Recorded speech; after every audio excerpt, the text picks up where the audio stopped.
Hello प्यारे बच्चों, तो कैसे हो आप सब।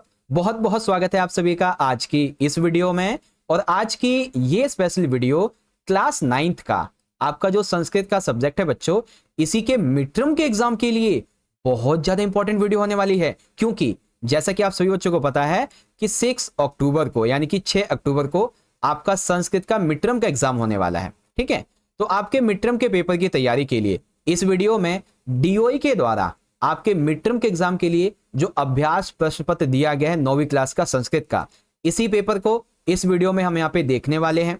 ठीक है, अब इस क्वेश्चन पेपर से ना आपको कई फायदे होंगे। सबसे पहले तो ये पता चल जाएगा कि आपका जो 6 तारीख को पेपर होगा उस पेपर का पैटर्न क्या रहने वाला है। दूसरा, पेपर के अंदर जो क्वेश्चन है वो किस टाइप के होंगे। पेपर हमारा जो है वो हार्ड आने वाला है, इजी आने वाला है, ये भी आपको पता चल जाएगा। इसके अलावा आपका जो व्याकरण होता है ना बच्चों, संस्कृत का व्याकरण, उससे कौन कौन से टॉपिक हैं जहां से एग्जाम में क्वेश्चन बनेगा ही बनेगा। और इसके अलावा बच्चों, ये आपको आज मैं पेपर दिखाऊंगा। इसके अलावा आपको हम कम से कम 2 से लेके 3 सैंपल क्वेश्चन पेपर भी करवाएंगे बच्चों, सॉल्यूशन के साथ में। डू नॉट वरी, तैयारी आपकी बहुत अच्छी करवाएंगे। ठीक है, तो पहले पेपर का पैटर्न समझ लो। 3 घंटे का पेपर होगा, 80 नंबर का पेपर आएगा और 18 प्रश्न आपके पेपर में रहने वाले हैं। ठीक है, देखो बच्चों, पेपर में कुल मिला के आपके 4 खंड होंगे। खंड का जो रहेगा ये अपठित अवबोधनम का होगा 10 नंबर का, यानी कि एक क्वेश्चन होगा 10 नंबर का अपठित गद्यांश वाला, जैसे हिंदी इंग्लिश में है। फिर खंड खा रहेगा बच्चों रचनात्मक कार्य 15 नंबर का। ठीक है, इसी में आपका जितना भी रचना का कार्य है, संस्कृत ट्रांसलेशन हो गया, ठीक है, अनुच्छेद लेखन हो गया, या फिर जो भी है चित्र से वाक्य बनाना, सब इसमें आ जाएगा। ठीक है, अब आएगा खंड नंबर का अनुप्रयुक्त व्याकरणम 25 मार्क्स का। जी हाँ बच्चों, 25 नंबर के क्वेश्चन आपके व्याकरण से आएंगे। तो व्याकरण के लिए मैं अलग से भी वीडियो बनाऊंगा और पेपर में भी समझाऊंगा। फिर खंड घ रहेगा बच्चों पठित अवबोधनम 30 नंबर का। ठीक है, तो 30 नंबर का आपका ये वाला रहेगा। तो चलो एक एक करके हम समझते हैं कि हमारा पेपर कैसा रहने वाला है। ठीक है बच्चों, देखो सबसे पहला हमारा अपठित अवबोधनम यहां से शुरू हो जाता है, जिसमें पहला क्वेश्चन हमसे क्या कहता है बच्चों, देखो, अधोलिखितम गद्यांशम पठित्वा प्रदत्त प्रश्नानाम उत्तराणी संस्कृतेन लिखत।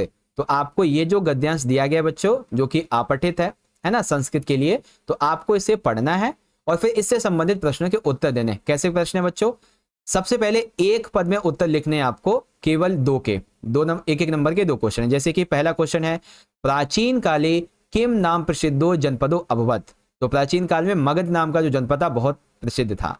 मिथिला प्रदेशो कश्या जन्म अभूत।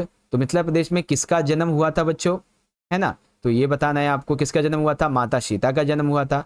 एतस्य विवाह केन से संपन्नो बभूव, किसके साथ संपन्न हुआ था। तो ये आपको प्रैक्टिस करनी है। ठीक है, फिर आ रहेगा पूर्ण वाक्य में उत्तर। तो आपको ये 3 क्वेश्चन दिए गए हैं, इनको आपको पूर्ण वाक्य में उत्तर देना है ना। 2-2 नंबर के 3 है, जिनमें से आपको 2 के उत्तर करने हैं। ठीक है, अब आपको यहाँ पे बताना है बच्चों कि इसका उचित शीर्षक क्या हो सकता है। ठीक है, 1 नंबर में। और यहाँ पे यथार्थ निर्देश अनुसार उत्तर दीजिए। प्रख्यातम जो शब्द है, इसके लिए समानार्थी शब्द कौन सा उपयोग किया गया आपके गद्यांश में।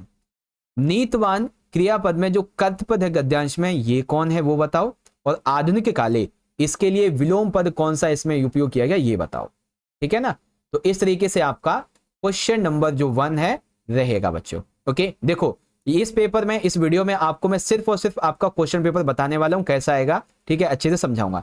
अगर आप चाहते हो कि आपको मैं इस पेपर का सॉल्यूशन करवाऊं, ठीक है, तो आप मुझे ज्यादा से ज्यादा कमेंट करो। मैं वैसे तो आपको सैंपल क्वेश्चन पेपर करवाऊंगा ही, and I will also try कि इस पेपर का सॉल्यूशन भी करवा दूं। ठीक है, अगर आप ज्यादा से ज्यादा कमेंट करेंगे तो। वैसे ये वीडियो मैं बना ही इसलिए रहा हूं कि क्योंकि आपकी डिमांड बहुत थी, सर जी पेपर एक बार हमें दिखा दीजिए और समझा दीजिए कि आखिर हमारे एग्जाम में क्वेश्चन कैसे आने वाले हैं।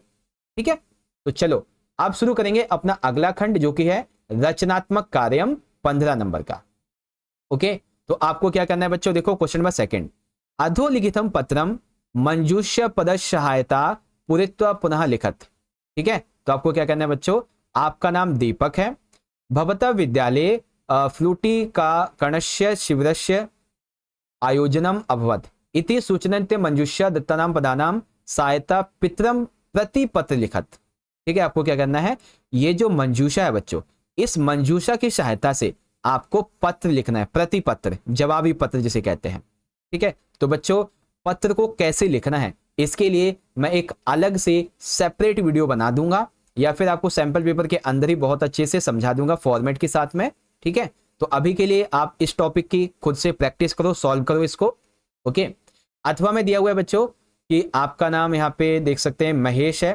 ठीक है, और आपको इस मंजूषा की सहायता से क्या करना है, एक पत्र लिखना है। किसको? एक अधिकारी को पत्र लिखना है इस मंजूषा की सहायता से। ओके बच्चों, और पत्र किस बारे में है कि बारिश की वजह से अस्वच्छता फैल चुकी है ना, तो अस्वच्छता को हटाने के लिए, गंदगी को हटाने के लिए नगर निगम के अधिकारी को आपको पत्र लिखना है। ओके बच्चों, तो ये आपका 5 नंबर का होगा। तो पत्र के लिए अलग वीडियो बनाऊंगा, चिंता मत करो। फिर तीसरा क्वेश्चन होगा, प्रदत्त चित्वा दृष्ट्वा मंजूषायाम प्रदत्त प्रश्नानाम शब्दानाम सहायता पंचवाक्यानि संस्कृतेन लिखत। ठीक है, तो आपको यहाँ पे ये चित्र दिया गया है बच्चों। ठीक है, ये चित्र है आपका, और इसी चित्र के लिए यहाँ पे मंजूषा दी गई है। अब इस मंजूषा से संबंधित आपको 5 शब्द बनाने हैं, जैसे कि यहाँ पे मछलियां हैं, यहाँ पे पक्षी उड़ रहे हैं, इधर घर है, व्यक्ति जो है अपने पैर पे पैर रख के बैठा हुआ है, नीला आसमान है, हरियाली है, पेड़ हैं छोटे बड़े कई तरीके के हैं। तो हमें इन सभी को क्या करना है, अच्छे से सेंटेंस में फॉर्म करना है, कम से कम 5। ठीक है, तो आपको मैं बताऊंगा कि चित्र के माध्यम से कैसे आपको वाक्य बनाने हैं, ये भी आपको सैंपल पर बता दूंगा। ओके, फिर है अथवा के अंदर आपको क्या करना है, एक अनुच्छेद लिखना है इन मंजूषा के शब्दों का उपयोग करते हुए। किस टॉपिक के ऊपर बच्चों? पक्षी सभम। किसके ऊपर? पक्षी सभम, इसके ऊपर आपको एक अनुच्छेद लिखना है। ठीक है, और सेम टॉपिक आपके 10th क्लास में भी आएंगे, पत्र और ये अनुच्छेद लिखने के, तो आपको मैं 9वीं में ही समझा दूंगा अच्छे से, ताकि 10th में डरी ना लगे। ओके, क्वेश्चन 4 है, आपको इन सेंटेंस को संस्कृत में चेंज करना है। वह मेरा घर है, सीमा गाना गाती है, मैंने पुस्तक पढ़ी। ठीक है, बिना कल घर जाएगी, संस्कृत सभी भाषाओं की जननी है। इस तरीके से आपको इन्हें ट्रांसलेट करना है संस्कृत में। ओके बच्चों, चलो अब आ जाता है हमारा खंड नंबर गा। ठीक है, खंड गा है अनुप्रयुक्त व्याकरणम 25 नंबर का। ओके, चलो बच्चों, क्वेश्चन 5 हमसे क्या कहता है कि अधोलिखितम रेखांकित पदेशु संधि और संधि विच्छेद व लिखत। आपको क्या करना है, देखो यहाँ पर हमें कुछ जो है वो पद दिए गए हैं, तो हमें इसका संधि विच्छेद करना है। ठीक है, और कुछ संधि विच्छेद किया हुआ है, हमें इसको और बेसिकली क्या करना है, संधि में बदलना है, पद में बदलना है। जैसे पहला है तवा कर्ण्य। ठीक है, तवा कर्ण्य, तो हमें इसका संधि विच्छेद करना है। नेता दृश्य, इसका संधि विच्छेद करना है। सूर्य प्लस उदयात, इसका हमें संधिपद बनाना है। हतः प्लस अस्मि, इसका हमें संधिपद बनाना है। ठीक है, आपको इसमें से इसके आंसर करने हैं, एक एक नंबर के 4। या फिर आप ये वाला क्वेश्चन कर सकते हो, ऊपर वाला नहीं तो ये वाला है, तो ये भी संधि वाला ही। जैसे चाशीत, इसका संधि विच्छेद क्या होगा? वृक्षक्ष प्लस ऊपरी, इसका संधिपद क्या होगा? महोत्सव, इसका संधि विच्छेद क्या होगा? और इसका संधिपद क्या होगा, ऐसे करके। ठीक है बच्चों, तो आप इसकी प्रैक्टिस करो। आप अपनी जो नोटबुक है, कॉपी जो है, उसमें निकालो और इनकी ना संधियां लिख लो अपने में। ठीक है, और जब आपको मैं इसका सॉल्यूशन करवाऊंगा तो आप मैच करना और देखना कि आपने कितने सही आंसर किए थे। 80 में से आपको पता चलेगा कितनी आपकी तैयारी है। ठीक है बच्चों, चलो अब आता है क्वेश्चन नंबर हमारा 6। इसमें कहा गया है कि उचित शब्द रूपाणी चित्वा रिक्तानि पूरयति। आपको उचित शब्द रूप यहाँ पे लिखना है। जैसे कि सुरेश डैश पठति, तो सुरेश एक पुस्तक पढ़ता है। अब पुस्तक के लिए क्या उपयोग करेंगे? पुस्तक से पुस्तकाय, पुस्तकम या फिर पुस्तकात, क्या उपयोग करेंगे? मोहन मम मित्रस्य डैश आसीत, मोहन मेरे मित्र का पुत्र है। इसके लिए पुत्र के लिए कौन सा उपयोग करेंगे? वने एका भयंकर निवसति, इसमें वन में एक बहुत ही भयंकर शेर रहता है। प्रतीक मम डैश पठति, प्रतीक जो है वो विद्यालय में पढ़ता है। तो हम यहाँ पे पुस्तक के लिए क्या उपयोग करेंगे? यहाँ पे पुत्र के लिए, यहाँ पे शेर के लिए, और यहाँ पे स्कूल के लिए कौन सा हम शब्द उपयोग करेंगे, ये बताना है। ओके बच्चों, चलो अब इसी का अथवा वाला देखो। उचित अलंकारम प्रयुज्यम क्रियापदे वाक्यानि पूरयत। आपको उचित जो लकार है, अलंकार नहीं लकारम, ठीक है, उचित लकारम जो क्रियापद है, इसको हिसाब से आपको वाक्य को पूरा करना है। जैसे कि माता व्यंजनम, यहाँ पे 85 पचंती पचमी पचामह, यहाँ पे क्या आएगा बच्चों? मम अध्यापिका विदुषी, तो मम अध्यापिका विदुषी अस्मि अस्ति स्तः संति, क्या होगा इसमें से? तानी फलानी मधुराणी, तानी फलानी मधुराणी, तो इसमें से कौन सा होगा बच्चों? रमेशः सुरेशम भोजनाय, तो इसमें से क्या होगा? आप इसकी प्रैक्टिस करो अच्छे से। ठीक है, और आप जेन्युइनली जानना चाहते हो कि इस पेपर का सॉल्यूशन क्या रहेगा, तो आप मुझे कमेंट करो ज्यादा से ज्यादा। ठीक है, मैं सॉल्यूशन आपके लिए बना दूंगा। वैसे आपके लिए सैंपल पेपर कम से कम 2 से 3 हम बना चुके हैं, उनकी वीडियोस आपके लिए बहुत जल्दी आने स्टार्ट हो जाएंगी। ठीक है, क्वेश्चन नंबर 8, कारक उपपद विभक्तिम आश्रित विकल्पी उचित पद चुनत, यानी कि कारक उपपद जो विभक्ति उसके लिए, जैसे कि घनश्याम डैश वेद मंत्रम पठति, तो घनश्याम वेद के मंत्र पढ़ता है अपने मुख से, तो मुख के लिए कौन सा शब्द यहाँ पे उपयोग किया जाएगा ये हमें बताना है। ठीक है, रोहित डैश धनम ददति, रोहित जो है वो निर्धन है, रोहित के पास धन कम है, तो इसके लिए हम कौन सा उपयोग करेंगे। ठीक है, मंदिरम निकषः मम गृहात अस्ति, तो मंदिर के निकास के आसपास मेरा घर है, तो यहाँ पे क्या आएगा बच्चों, छात्र विद्यालय गृहम आगच्छन्ति, छात्र विद्यालय से घर आ रहे हैं, तो यहाँ पे विद्यालय के लिए हम किस उचित कारक उपभक्त जो उपपद विभक्ति है इसका उपयोग करेंगे वो बताना है। ओके बच्चों, तो प्रैक्टिस करो अच्छे से। फिर क्वेश्चन नंबर 9, यहाँ पे या तो हमें जो ये पद दिए हुए हैं इसका हमें प्रत्यय पद बनाना होगा, या तो दिए हुए पद का हमें मूल शब्द और प्रत्यय छांट के लिखना होगा। जैसे कि देखो विक्री प्लस में ल्यप, तो हमें इसका जो प्रत्यय का संयोज्य पद है वो बताना है। भूत्वा इसका जो हमारा विभाज्य पद है ये बताना है। ठीक है, और यहाँ पे जो हमारा नेतु है, नेतुम, ठीक है, यहाँ पे थोड़ा सा वैसे उठ गया नेतुम, इसके लिए हमारा कौन सा जो वियोज्य पद है इसका वो बनेगा ये बताना है। ठीक है, चलो फिर यहाँ पे आता है क्वेश्चन नंबर यहाँ पे 10, इसमें कहा गया बच्चों कि आपको ना जो अंक दिए गए हैं उसे संस्कृत भाषा में लिखना है। तो आपकी जो गिनतियां हैं जैसे 87, 16, 34, 48, 1 से लेकर 100 तक, आप इन गिनतियों को याद कर लो। ठीक है, इन गिनतियों को याद कर लो। अभी तो आप यहाँ पे गिनती पढ़ोगे, जब 10वीं में आओगे ना तो 10वीं में आपको इसी क्वेश्चन में समय लिखना होगा, 9 बजे, 10 बजे, 10:30 बजे, 11 बजे, 11:30, 12, 1, 2, 3, 4, 5, 6 ना, ऐसे करके आपको समय लिखना होगा उसके अंदर। अभी तो आपको सिर्फ गिनती लिखनी है, 10th में आओगे तो समय लिखना पड़ेगा। ठीक है बच्चों, अब इसी में क्वेश्चन 11 क्या कहता है बच्चों कि अधोलिखित पदेशु उपसर्गम संयोज्य विभज्य वा लिखत। आपको यहाँ पे देखो ये हमें एक शब्द दिया गया है, ठीक है, ये संयोज्य है, तो अब हमें इसमें से उपसर्ग निकालना है और इसका मूल शब्द लिखना है। अब इसमें उपसर्ग और मूल शब्द दे रखा है, तो हमें इसका जो संयोज्य पद है वो बताना है। अब जैसे सज्जता है तो इसमें हमारा मूल शब्द नहीं, उपसर्ग क्या होगा और मूल शब्द क्या होगा ये बताना है। ठीक है, अब ये तीन पॉइंट वाला है तो इसमें उपसर्ग, मूल शब्द और जो बीच वाला पॉइंट है ये भी बताना है, कई चीजें इसके अंतर्गत है ना। तो इस तरीके से अब यहाँ पे हमारा 2 नंबर का क्वेश्चन आता है बच्चों कि कोष्टके शुद्धम अव्यय पदम चित्वा रिक्तानि पूरयत। तो यहाँ पे देखो डैश अवकाश भविष्यति, ठीक है, तो हम डैश पठिष्यति, तो शा और कदा इसमें से यहाँ पे आएगा। ठीक है, पहला शा दूसरा कदा, इस तरीके से रहेगा। तो बच्चों व्याकरण के टॉपिक आप चाहो तो दोबारा देख लो, ठीक है, कौन कौन से रहेंगे अभी आपको दोबारा दिखाऊंगा। अब शुरू होगा बच्चों पठित अवबोधनम 30 नंबर का। ठीक है, 30 नंबर का आपका पठित अवबोधनम शुरू होगा जो कि है क्वेश्चन नंबर 13 से।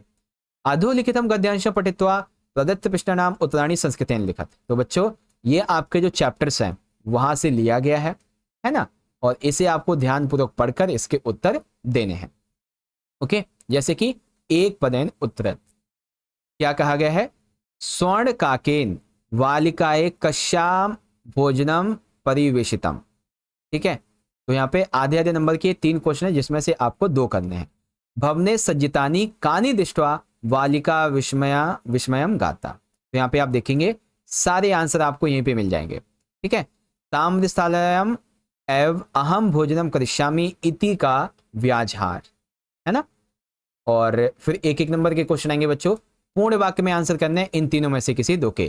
कन्या कदा आश्चर्यचिकिता सज्जता, श्रांता बालिका विलोक्य काका किम प्रवाह, भोजनानंतरम काका किम ब्रूते। इस तरीके से यथा निर्देश के अनुसार अहम इच्छामि, इसमें कर्तपद कौन है, तब माता एकाकिनी, इसमें विशेषण पद क्या है, तब माता वदते चौकाकिनी, इसमें सर्वनाम पद कौन सा वो छांटना है आपको। ठीक है, तो प्रैक्टिस करो इनकी अच्छे से, आपके चैप्टर वाले हैं तो ये तो आपको पता होने चाहिए है ना। क्वेश्चन 14 अधोलिखित पद यानी की कविता के बारे में। तो आपकी कविता है पिबन्ति नग स्वमेव नाभः स्वयं न खादन्ति फलानि वृक्षा नादन्ति शस्यं खलु वारिवः परोपकाराय शंता विभूतयः। तो क्वेश्चन क्या है, कहा अभ्य स्वयं न पिबन्ति केशां विभूतयः परोपकाराय भवन्ति वृक्षा स्वयं कानिना खादन्ति, ठीक है। का स्वयं न पिबन्ति, जल स्वयं नहीं पीता है, ठीक है। केशम विभूतः परोपकाराय भवन्ति, वृक्षा स्वयं कानिना खादन्ति, वृक्ष स्वयं फल नहीं खाते हैं, ठीक है। केशा सस्य न खादन्ति, नव किम न कुर्वन्ति, शंता विभूतः किमर्थ भवन्ति, ठीक है। उसके बाद यथा निर्दिष्ट उत्तर दीजिए। मेघ इतस्य कृते पद्यांशे किम पर्यापदम प्रयुक्तम, तो मेघ का इसमें से कौन सा पर्यापद उपयोग किया गया यहाँ पर। पदे अदिंत इत क्रियापदस्य कर्तपदम किम, इसमें जो अदिंत है इसके लिए कौन सा क्रियापदस्य का कर्तपद है। जलम इतस्य कृते पद्यांशे पर्यापदम, जलम का यहाँ पे कौन सा पर्यापद उपयोग किया गया ये हमें बताना है, ठीक है। चलो आगे देखेंगे। तो ये तो 14वां क्वेश्चन हो गया आपका यहाँ पे पोयम वाला। अब नाट्यांश में आ जाओ या फिर संवाद कह लो। अब ये संवाद है, 10th में आपका नाट्यांश होगा, यहाँ पे संवाद है। तो संवाद है चंदन और मल्लिका के बीच में, चंदन मल्लिका, चंदन और मल्लिका, है ना, इनके बीच में संवाद चल रहा है। अब इनके संवाद से क्वेश्चन क्या क्या बनेंगे। तो क्वेश्चन बनेगा बच्चों पहला, आधा नंबर का 3 क्वेश्चन है, 2 अटेंड करने हैं। कहा चित्कारम कुर्वन् पतते, ग्रामवासिनः कुत्र आसीनः आसन, चंदनः केन सह पतित, ओके। फिर पूर्ण वाक्य में उत्तर देना है कि चंदनः यदा दुग्धम इच्छाति तदा धेनु किम करोति, चंदनस्य चीत्कारं श्रुत्वा मल्लिका की कथयति, चंदनः किम कृत्वा मल्लिकाम आश्चर्यति। इस तरीके से आपका रहेगा, ओके। अब यहाँ पे यथा निर्दिष्ट उत्तर दीजिए। रिक्तिकः घटः सन्ति, इसमें विशेष्य पद कौन सा है। सत्वरम आगच्छात, इसमें क्रियापद कौन सा है। कथ्वम त्वम रक्तरंजितः, इसमें आपका सर्वनाम पद कौन सा है। बच्चों आप इनका सॉल्यूशन करो अच्छे से अपनी किताब में, अपनी कॉपी में।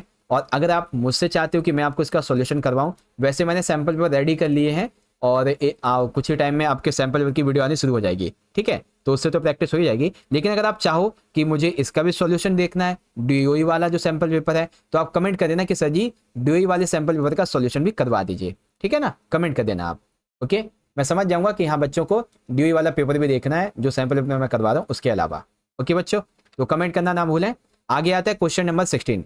रेखांकित पदानि आधारित प्रश्न नाम कुरंत, यहाँ पे जो रेखांकित पद है इसके माध्यम से आपको प्रश्न बनाना है। जैसे कि उपाध्याय मुखम भूयद दीक्षामि, ठीक है। तो यहाँ पे मुखम की जगह हम क्या उपयोग करें जो ये प्रश्न बन जाए। ग्रामे एकापारा लुब्धा वृद्धा न्यवशत, तो यहाँ पे हम ग्रामे की जगह क्या उपयोग करें, ठीक है। खगेभ्यो की तरह क्या उपयोग करें और मातुलानी की जगह क्या उपयोग करें, ओके। चलो अब देखो मंजूषा हमें दी जा रही है। पहले हमें यह श्लोक दिया गया है, इसे पढ़ना है और फिर हमें इसका जो अन्वय है उससे संबंधित मंजूषा में हमें ये दिया गया है, जिसे हमें सॉल्व करके फाइंड, मतलब इसे हमें देखकर ही भरना है कि कौन सा कहाँ पे आएगा, ठीक है। तो अन्वय की प्रैक्टिस भी आपके करवा दूंगा। फिर श्लोक दिया गया है आपका ये वाला, जिसका भावार्थ हमें यहाँ पे नीचे दिया गया है और इस भावार्थ के लिए मंजूषा में दी जा रही है ये वाली, और इसमें से मंजूषा से मैं निकाल के इसके अंदर भरना है कि कौन सा पहले दूसरे तीसरे पे आएगा बच्चों, ठीक है। चलो क्वेश्चन नंबर 18। अब इसमें है बच्चों कि आपको एक क्रम के अनुसार इन सभी को लिखना है, यानी कि कौन सी घटना पहले होती है वो आपको यहाँ पे बतानी है और इसको फिर 1 2 3 4 5 करके ऐसे लिखना है, ठीक है। तो क्रम के अनुसार लिखना बहुत इंपॉर्टेंट है बच्चों। अपने आंसर जो आपकी बुक है ना उसमें जरूर से प्रैक्टिस करना। अब है रेखांकित पद का आपको उचित अर्थ लिखना है। जैसे तो यहाँ पे हमारा पहला क्या है बच्चों कि प्रेक्ष है। अब प्रेक्ष के लिए हमारा उचित अर्थ वाला शब्द कौन सा है। मंजूषाम, मंजूषाम के लिए कौन सा हमारा उचित शब्द है। वित्तम इसके लिए, और मराल्य है इसके लिए हमारा कौन सा उचित शब्द है ये हमें फाइंड करना है, ठीक है। अब सेकंड में बच्चों जो इसका अथवा वाला है इसमें हमें मिलान करना है। मिलान किसका करना है। पक्षिण किसका मिलान होगा, ठीक है। वारिवाह, सताम और मदे इसका किसका मिलान होगा। यहाँ पे आधे आधे नंबर के होंगे। अगर एक मिलान गलत हुआ तो 2 मिलान गलत हो जाएंगे आपके, 1 नंबर कट जाएगा पूरा का पूरा, है ना बच्चों। तो ये ध्यान रखिएगा। तो इस तरह से बच्चों आपका जो डीओई वाला सैंपल पेपर था, ठीक है, प्रैक्टिस पेपर, वो मैंने आपको यहाँ पे दिखा दिया है कैसे क्वेश्चन आएंगे, ठीक है, किस टाइप के क्वेश्चन आएंगे, लेवल क्या होगा, इस हिसाब से आप समझ गए होंगे, ठीक है। देखो जहां तक मैंने इसका एनालाइज किया है मुझे ये लगता है कि पेपर जो है ना वो ना तो आपका ज्यादा इजी आएगा ना तो ज्यादा आपका हार्ड आएगा। पेपर ऐसा आएगा जैसे एक नॉर्मल बच्चा भी कर सकता है। लेकिन जैसे 80 नंबर का आपका पेपर होगा ना तो 80 में से कम 10 से लेके 15 मार्क्स के ऐसे क्वेश्चन होंगे जो थोड़े डिफिकल्ट हो सकते हैं, ठीक है। ये क्वेश्चन वही कर पाएगा डिफिकल्टी वाले जिसने पूरे सिलेबस को अच्छे से कर रखा होगा, ठीक है। तो आने वाले जो सैंपल पेपर होंगे उनके अंदर हम आपके सिलेबस को भी अच्छे से कवर कर लेंगे, हम आपको बहुत अच्छे से सारी चीजें समझा देंगे। सो बच्चों, इसीलिए मैं कह रहा हूं कि आने वाली जितनी वीडियोस हैं आप उनमें से किसी को मिस मत करना। आज के इस सेशन के लिए इतना ही एंड आई होप आपको अच्छे सारी चीजें समझ में आ गई होंगी। अब आपको ये वीडियो अच्छी लगी है बच्चों तो इस वीडियो को ज्यादा से ज्यादा लाइक करिए, ठीक है। आपका एक एक लाइक मैं बहुत मोटिवेट करता है बच्चों, ऐसे ही और भी आपके लिए मेहनत करके वीडियोस बनाते रहने के लिए। शेयर कीजिए इस सेशन को अपने सभी क्लासमेट्स में और कमेंट बॉक्स में बताइए अगर आपको इसको सॉल्यूशन चाहिए तो। बाकी आपके लिए सैंपल पेपर आने स्टार्ट हो जाएंगे। ओके बच्चों, तो मिलेंगे अगली वीडियो में सैंपल पेपर की वीडियो के साथ, सॉल्यूशन के साथ। तब तक के लिए पढ़ते रहिए, अपना ख्याल रखिए। बहुत बहुत धन्यवाद। जय हिंद, जय भारत, वंदे मातरम।